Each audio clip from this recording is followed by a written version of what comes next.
Welcome, folks. This is the inaugural episode of Ask Jeff. This is Jeff with iDownload Blog. Here's where I try to answer some of the most popular questions that I receive on a day-to-day basis. And the first item is this right here. Yes, this is SB settings, and this is an SB settings theme. Everybody always asks me, Jeff, how do you get your SB settings to look like this? I'm going to show you. Just tap more here. It'll bring up the settings.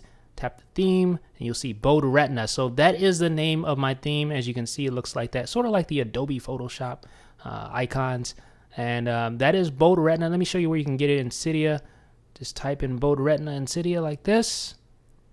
Load up and tap Bold Retina here. That is Bold Retina for SB settings. So let's tap that and we'll see all of the details. You can access it on the Mod My Eye repo. It is free. That's the good news. Basically, it's just an SB settings theme, and you can install that via SB settings. So that's Bold Retina, folks. That's how you do it. Next is, well, the next one is one I receive all the time. This is Live Clock. You see the clock ticking, talking. Well, folks, you can do that too. It's really easy. I get this question all the time, even though I've already created a video on it, but that's okay. I'm going to show you guys how you can do that. That's Live Clock. All you need to do is download Live Clock from Cydia.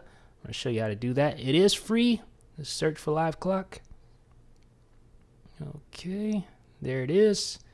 And this is from Josh Tucker from Mod My Eye. And he's the same guy that helped make Call Bar. And you can download this from the Big Boss repo. Basically, it adds an animated clock to your springboard. There are no settings or anything to set up, so you just install it and you go. So, folks, that is Live Clock. That's how you get the Live Clock on your iPhone's home screen. Pretty simple, pretty easy. So let's check out the next one.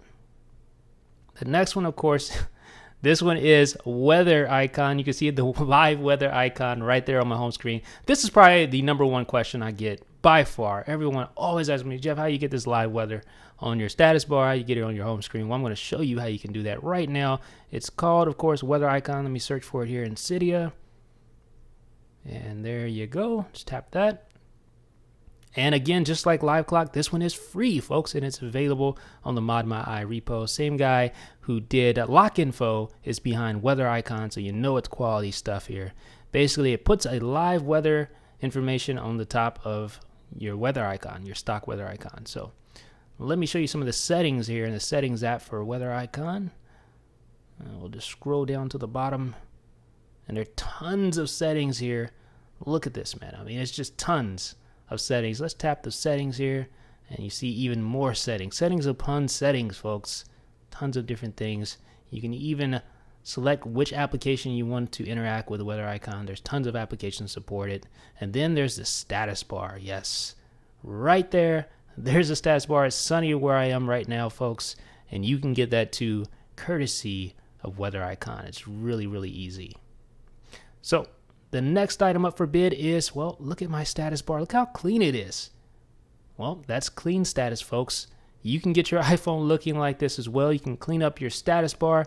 Just go to our settings. Let me show you clean status here. Here we go. There it is, folks. Clean status in the flesh. Tons of settings.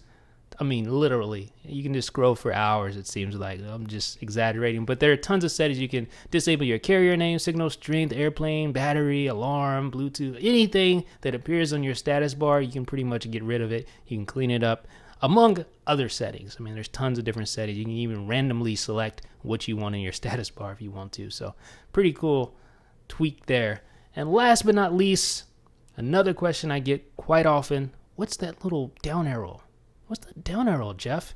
Well, folks, that is Safari Download Manager.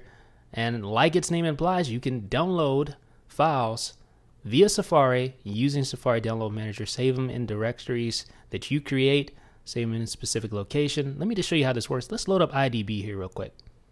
Let's go ahead and go to the download section of IDB. Let's see, let's scroll down here. And there, downloads. There it is. So just tap that, and let's download a firmware. Let's download the iOS 4.3.5 firmware. So here you can select, you can just outright download it, or you can select where you want to download it to. So let's do that. And here's your download screen. You can create a directory. Let's go back and let's try creating a directory under media here. Okay, let's name it test folder. All right. So now it's created the folder. Now let's just save it. You can see the little notification there. Tap that. Let's look at our downloads. So you can see the downloads kilobytes per second. Just some stats about your download. And then you can just cancel it out right there if you want to. So just hit cancel. So folks, that's 5 questions that I answered for this inaugural edition of Ask Jeff. If you have a question or a comment, it doesn't necessarily even have to be iOS related. Ask me in the comment section below. I'll try to answer it in the next episode of Ask Jeff. So folks, let me know in the comment section. This is Jeff with iDownload Blog.